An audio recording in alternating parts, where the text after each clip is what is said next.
আর আমার নবী মুহাম্মদুর রাসূলুল্লাহ সাল্লাল্লাহু আলাইহি ওয়াসাল্লামকে পৃথিবীতে ইয়েতিম করে পাঠাইছেন। আমার নবী এত ইয়েতিম, দুনিয়াতে আসার 6 মাস আগে বাবা দুনিয়া থেকে চলে গেছে। দুনিয়াতে আসার পর নবী আমার বাবাকে দেখতে পায় না। যখন দুনিয়াতে আসছেন কিছুদিন পর জনম দক্ষিণী মা দুনিয়ার জমিন ছেড়ে চলে গেছে।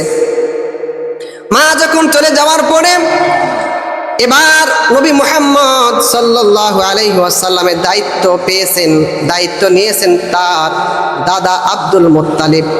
দাদা কি? Abdul Muttalib. আবার কিছুদিন পরে আল্লাহ রাব্বুল আলামিন আব্দুল মুত্তালিবকে দুনিয়া থেকে নিয়ে গেছেন। এরপরে তার দায়িত্ব পেয়েছেন চাচা আবু তালেব। আমার নবীর ইয়েতিম, এই আমার নবী নিজেও ইয়েতিম ছিলেন এবং ইয়েতিমদের প্রতি নবীর অনেক বেশি মহব্বত ছিল। কি ছিল? কি ছিল? আপনারা একটু কথাবার্তা বলেন। এমনি তো কারেন্ট গেছি গিয়া, এখন দেখছি ঘুমটা বেশি হবে। একটু সুবহানাল্লাহ আলহামদুলিল্লাহ বললে দেখা যায় আর ঘুমটা আসবে না। দেখেন আল্লাহ রাব্বুল আলামিন নবীকে বলেন, আলাম ইয়াজিদিকা ইয়াতীমান ফাআওয়া। নবী, আমি কি আপনাকে ইয়েতিম পাই নাই? আমি আপনাকে ইয়েতিম পেয়েছি, আর ইয়েতিম করে আমি আপনাকে আবার আশ্রয় দান করেছি। একের পর একজনকে আপনাকে, একজনের পর একজনকে আপনাকে আশ্রয় দেওয়ার জন্য আমি তৈরি করে দিয়েছি। বাবা নাই, মা দায়িত্ব পেয়েছেন, মা নাই দাদা পালন করেছেন, দাদা নাই চাচা পালন করেছেন। আল্লাহ ওয়াজাদাকা দাল্লান ফাহাদা। নবী হে, আমি আপনাকে পথ সম্পর্কে অনবহিত পেয়েছি, যে দুনিয়াতে এসে আপনি কোথায় যাবেন, কোন দিকে যাবেন আপনি চিন্তিত ছিলেন।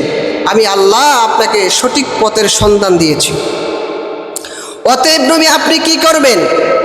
ফাআম্মাল ইয়াতীমা ফালা তাকহার। অতএব নবী আপনি ইয়েতিমকে ধমক দিবেন না। কি করবেন না?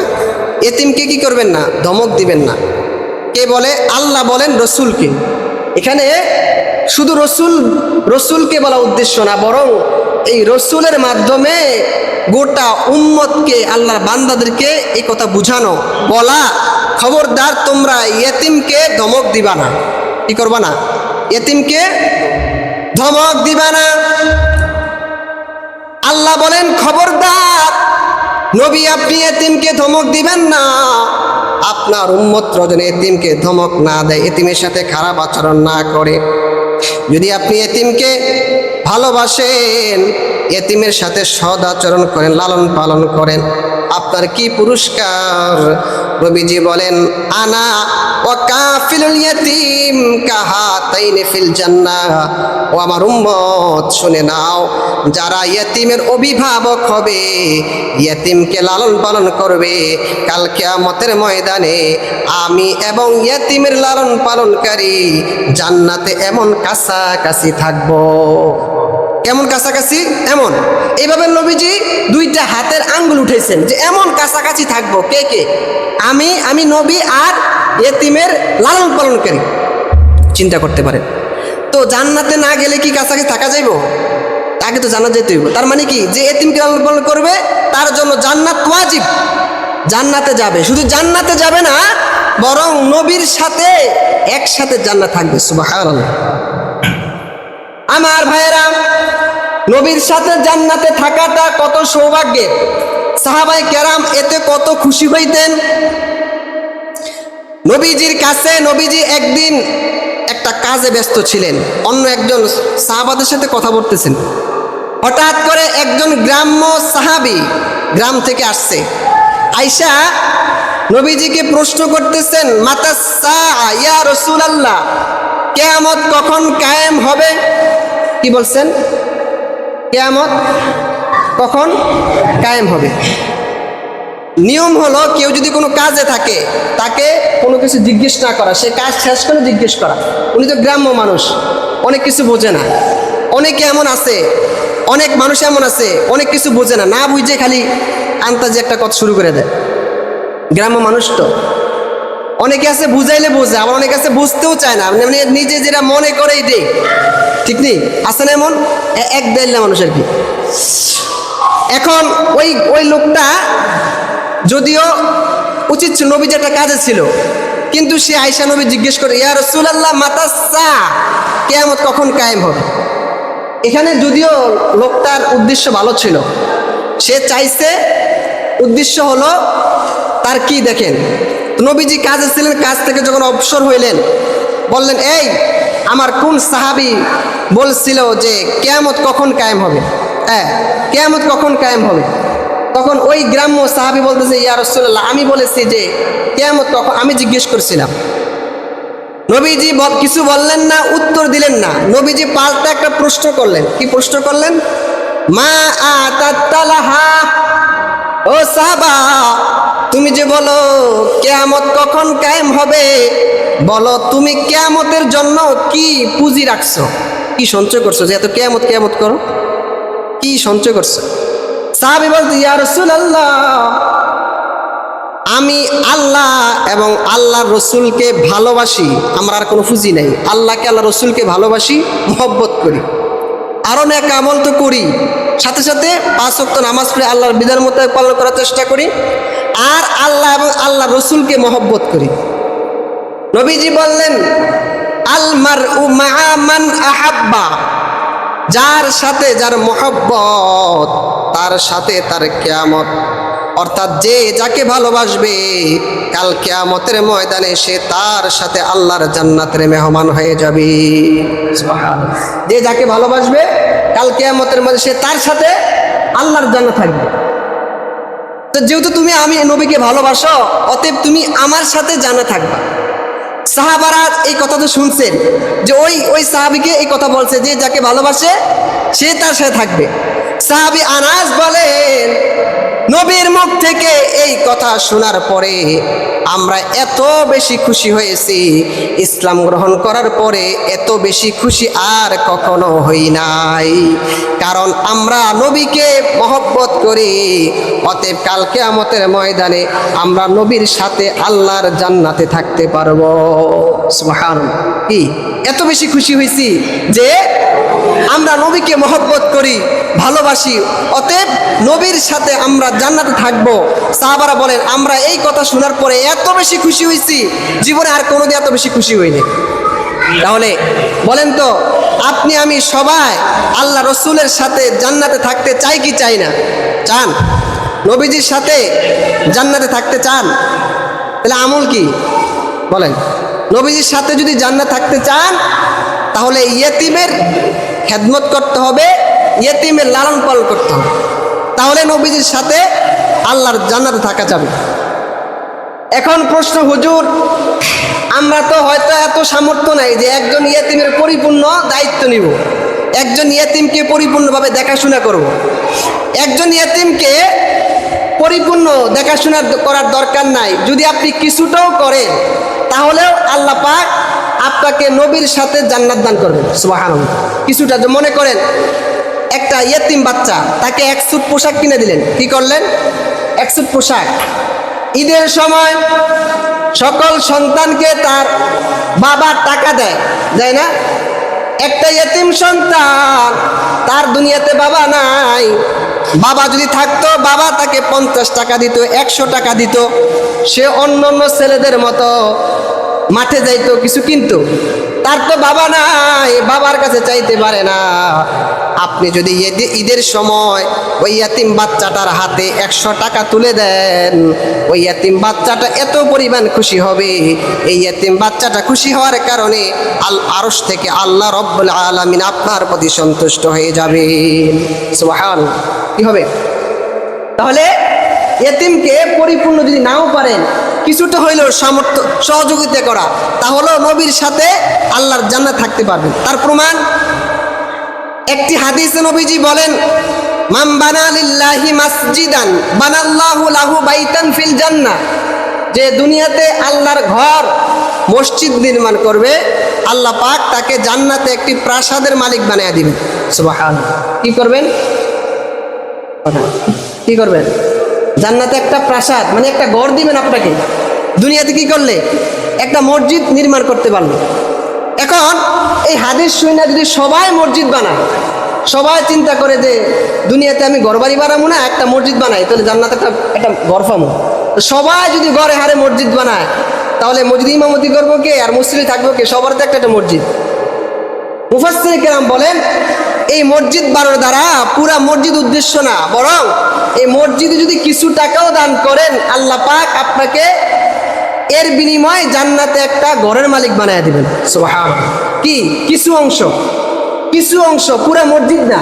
তাহলে এই হাদিস থেকে আপনি বোঝেন, আপনি যদি একজন ইয়েতিমকে পরিপূর্ণ দেখাশোনা করতে না পারেন, কিছুটা হলেও সহযোগিতা করেন, তাহলেও আপনি নবীর সাথে আল্লাহর জান্নাত থাকতে পারবেন। সুবহানাল্লাহ। করবেন যা পারেন, এক সুট পোশাক, এক জোড়া জুতা, যা আপনি সামান্য কিছু হইলেও যদি ইয়েতিমকে সহযোগিতা করতে পারেন, আল্লাহ রাব্বুল আলামিন আপনাকে আমাকে নবীর সাথে আল্লাহর জান্নাত দান করবেন। সুবহানাল্লাহ। আমার ভাইয়েরা, নবীজি এক হাদিসের মধ্যে বলেন, ওই ঘর কতই না উত্তম যেই ঘরে একজন ইয়েতিম থাকে আর ওই ইয়েতিমের সাথে ভালো আচরণ করা হয়। কি করা হয়? ওই ঘর কতই না উত্তম যেই ঘরে একজন ইয়েতিম থাকে আর ওই ইয়েতিমের সাথে ভালো আচরণ করা হয়। নবীজি বলেন, ওই ঘর কতই না নিকৃষ্ট যেই ঘরে একজন ইয়েতিম থাকে আর ইয়েতিমের সাথে খারাপ আচরণ করা হয়। তাহলে যেই ঘরে ইয়েতিম থাকে, ওই ঘর যদি ঘরের মানুষ যদি ইয়েতিমের সাথে ভালো আচরণ করে, এটা হলো পৃথিবীর শ্রেষ্ঠ ঘর। আর ওই ঘর সবচেয়ে নিকৃষ্ট ঘর যেই ঘরে ইয়েতিম আছে আর ওই ইয়েতিমের সাথে খারাপ আচরণ করা হয়। এটা পৃথিবীর কি ঘর? সবচেয়ে নিকৃষ্ট ঘর।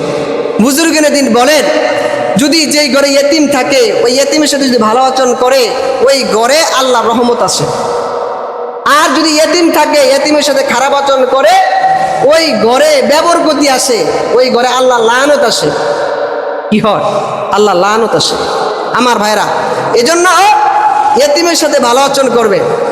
আপনি একটা বাচ্চা ইয়েতিম, আপনি তাকে খাওয়াইতে পারলেন না, পড়াইতে পারলেন না, কিছু দিতে পারলেন না, শুধুমাত্র কি করবেন? একটা দেখতেছেন একটা ছেলে যাইতেছে ইয়েতিম, মা নাই বাবা নাই, দুনিয়াতে মা হারা সন্তান হারা এমন অনেক সন্তান আছে না? আপনার নজরে পড়ছে, আপনার সামর্থ্য না কিছু দেওয়ার, বাচ্চাটাকে দেখছেন, দেখে একটু কাছে আনা, বাবা এদিকে আসো, আই না, মাথায় একটু হাত বুলাই দিবেন, মাথায় হাত দিবেন। যদি আপনি বাচ্চাটার মাথায় হাত বুলাইয়া দেন, যতটুকু আপনার হাতের নিচে যতটুকু তার চুল পড়বে, এই পরিমাণ গুনাহ আল্লাহ পাক আপনার আমল নামা থেকে মাফ করে দিবেন। সুবহানাল্লাহ। শুধু তাই নয়, এই পরিমাণ সওয়াব আল্লাহ পাক আপনার আমল নামায় দান করবেন। শুধু তাই নয়, এই পরিমাণ মর্যাদা আল্লাহ আপনাকে বাড়ায়া দুনিয়াতে সম্মানিত করে দিবেন। সুবহানাল্লাহ। এই জন্য ইয়েতিম বাচ্চা কি করবেন? ধমক দিবেন না, কাছে আনবেন, একটু সাঁচায় ফসায় দিবেন, এতেও সওয়াব। এত কি একজন হয়তো টাকা দিছে, পয়সা আছে, সামর্থ্য আছে, এখন যার টাকা আছে হে কি করবে? হে কি সাঁচায় ফসায় দিলে হইব না? সে সামর্থ্য অনুযায়ী দিবেন। আজকে আরেকজনের বাচ্চা ইয়েতিম, হয়তো আল্লাহ না করো আপনার বাচ্চাটাও ইয়েতিম হতে পারে, পারে কি পারে না বলেন? হতে পারে কি না? আপনি হয়তো দুনিয়া থেকে চলে যেতে পারেন, নিঃস্ব হয়ে যেতে পারেন। আপনার বাচ্চাটার সাথে যদি খারাপ আচরণ করা হয়, তাহলে আপনার কাছে কেমন খারাপ লাগবে? কি বলেন? খারাপ লাগবে না? কষ্ট লাগবে। এই জন্য ইয়েতিমের সাথে খারাপ আচরণ করা যাবে না। আমার ভাইয়েরা, আল্লাহ রাব্বুল আলামিন ইয়েতিমের সাথে ভালো আচরণ করলে যেমন পুরস্কার, যেমন সওয়াব, ইয়েতিমের সাথে খারাপ আচরণ করলে তার কি পরিমাণ গুনাহ। আল্লাহ তাআলা পবিত্র কোরআনের মধ্যে বলেন, ওয়ালা তাকুলু আমওয়ালাকুম বাইনাকুম বিল বাতিল, তোমরা একে অপরের সম্পদকে অন্যায়ভাবে ভক্ষণ করো না।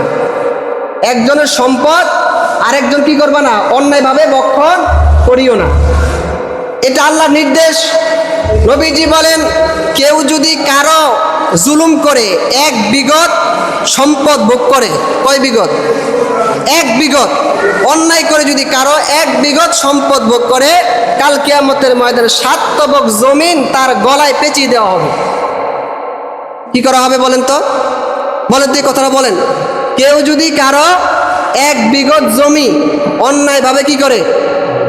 ভক্ষণ করে, গ্রহণ করে, দখল করে, কাল কিয়ামতের ময়দানে 7 তবক জমিনটা তার গলায় পেঁচিয়ে দেওয়া হবে। যে সম্পদের আশা করছো, খাইতে চাইছো তো, এবার খাও খাও। হ্যাঁ, খুবই সতর্ক। আজকে আপনার ভাই একজন, আপনার টাকা আছে পয়সা আছে দেখা আরেকজনে জোর কইরা জুলুম কইরা আরেকজনের সম্পদ ভোগ করতেছেন, এই একটু চোখটা বন্ধ করে দেখেন অবস্থাটা কি হয়। টাকা আছে, টাকার গরমে হ্যাঁ মানুষকে মানুষ মনে করেন, আরেকজন গরিব মানুষ হ্যাঁ আছে 2 শতক, আপনি এখান থেকে 2-3 হাত মাইরা দিচ্ছেন, সে কিছু বলতেও পারে না, আছে না নাই? কিছু করতেও পারেন, আপনি মানুষকে টাকা খাওয়ায়া হয়তো তার সম্পদটা ভোগ করে রাখছেন, হ্যাঁ সে হয়তো কিছু করতে পারলো, দুর্বল। কিন্তু আল্লাহ কি দুর্বল? কথা বলেন, আল্লাহ কি দুর্বল? আল্লাহ ইন্না বাতশা রাব্বিকা লাশাদীদ, আল্লাহ বলেন আমার পাকড়াও বড় কঠিন, আমার পাকড়াও বড় কি, আমার ধরা বড় শক্ত ধরা, আমি আল্লাহ যখন ধরি ছাড়ি না। তোমার হয়তো আজকে লক্ষ লক্ষ টাকা হইছে, 4 ফোলা বিদেশ, হ্যাঁ প্রতি মাসে 3-4 লাখ টাকা 5 লাখ টাকা ইনকাম হয়, হ্যাঁ নিজেরও টাকা পয়সা আছে, এর অহংকার করো, আমি আল্লাহ এমন একটা রোগ দিব, দেখা যায় একটা রোগের কারণে সব নিঃশেষ হয়ে যায়, পারে কি বানা বলেন? এই জন্য অন্যায়ভাবে কারো সম্পদ ভোগ করা এটা নাজায়েজ গুনাহের কাজ।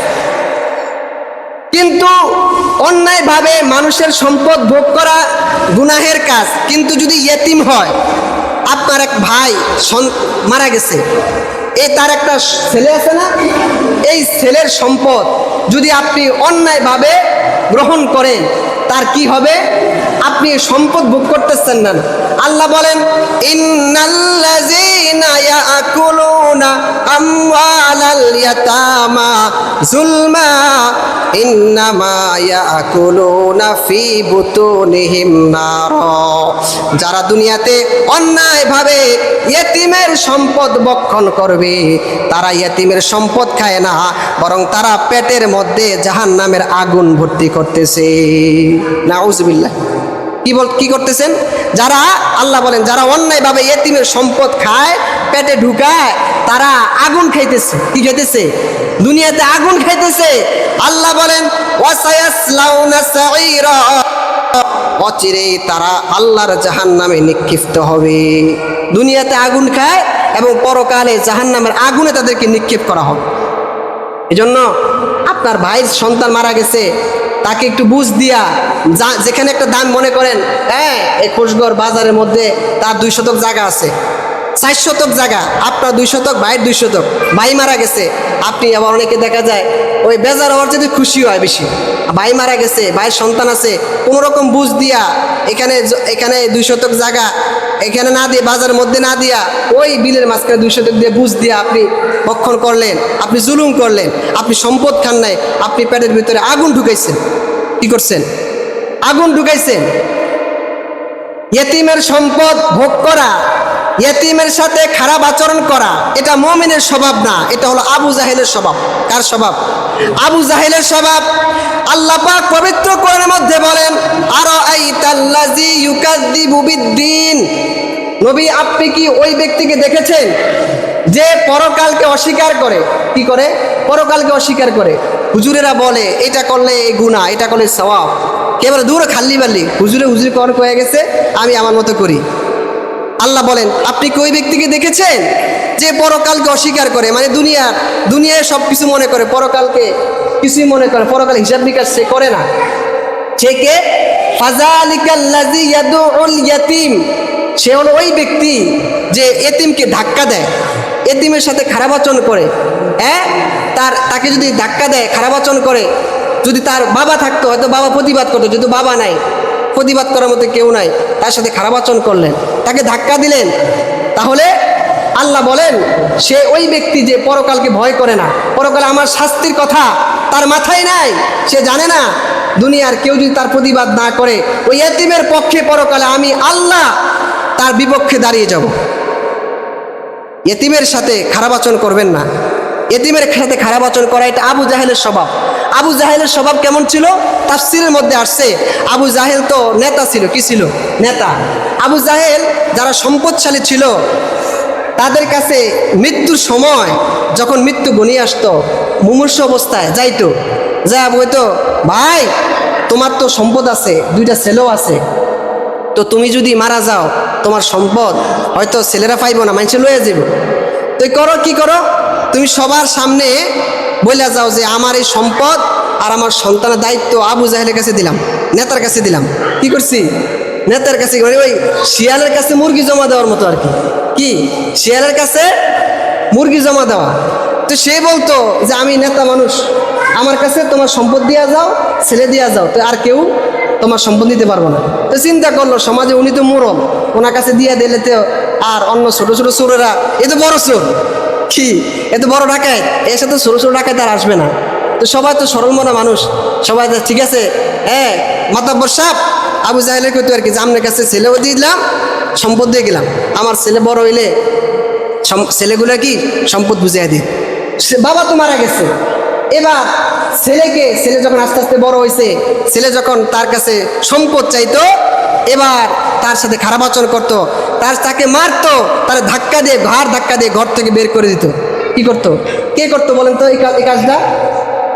কে করতো? কথা বলে না। কে করতো এই কাজটা? আবু জাহেল না? তাহলে দেখেন, যারা এতিমের সাথে খারাপ আচরণ করে, এতিমের সম্পদ ভোগ করে, এতিমকে ধাক্কা দেয়, এটা কার স্বভাব? কি বলে, কার স্বভাব? কোনো মুমিনের স্বভাব হতে পারে? কোনো মুমিনের স্বভাব না, এটা আবু জাহেলের স্বভাব।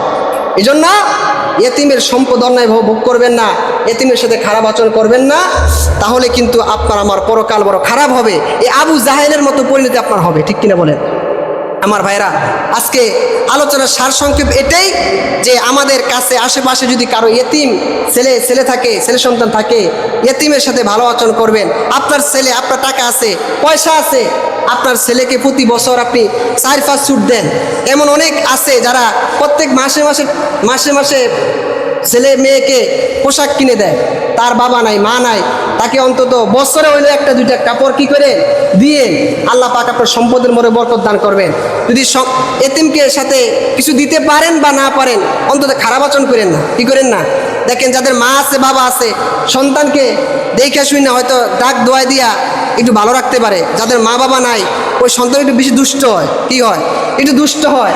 এখন দুষ্ট হওয়ার কারণে একটু চঞ্চল হয়, এতিম বাচ্চারা একটু চঞ্চল বেশি হয়। এই জন্য তাই বলো চঞ্চল বল, তাদের সাথে খারাপ আচরণ করেন না, একটু বুঝায়েন, একটু বলবেন যে বাবা তোমার বাবা নাই, মা নাই, তুমি ভালো আচরণ করো, কিন্তু খারাপ আচরণ করেন না। কারণ যার মা আছে, বাবা আছে, এটা কথা বুঝছেন, যার বাবা আছে, মা আছে, এরা যদি একটা থাপড় দেন, যে কিন্তু কষ্ট পাইব। যার বাবা মা নাই, এর একটা থাপড় দিলে বেশি কষ্ট পাইব। যদিও সে অন্যায় করছে, কিন্তু হে মনে করবো যে আমার বাপ নাই দেখে মনে হয় আমার কাছে জুলুম করছে, ঠিক না? এই জন্য ওই বাচ্চাদের সাথে খারাপ আচরণ করিয়েন না। আশেপাশে যদি কেউ করে, তাদেরকে বুঝাইবেন, বলবেন যে মা, তার হয়তো মা না, মা মারা গেছে, তোমারে আনছে, তুমি তার সাথে খারাপ আচরণ করো না, আল্লাহ হয়তো তোমারও নিয়ে যেতে পারে, তোমার বাচ্চাগুলো এতিম হতে পারে কিনা, তাদেরকে বুঝাবেন। আল্লাহ রাব্বুল আলামিন আমাদের সবাইকে এতিমের সাথে ভালো আচরণ করে খাবার দিবেন, পোশাক দিবেন, তা না দিতে পারেন ভালো আচরণ করবে, তাতেও পুরস্কার ছাঁচায় বসায় দিবেন। তাহলে কাল কিয়ামতের ময়দানে নবীজির সাথে আল্লাহর জান্নাতের মেহমান হতে পারবেন। সুবহানাল্লাহ। আল্লাহ রাব্বুল আলামিন আমাদের সবাইকে কথাগুলো বুঝার এবং আমল করার তৌফিক দান করুক। ওয়া আখিরু দাওয়ানা আলহামদুলিল্লাহি রাব্বিল আলামিন। আসসালামু আলাইকুম ওয়া রাহমাতুল্লাহি ওয়া বারাকাতুহু।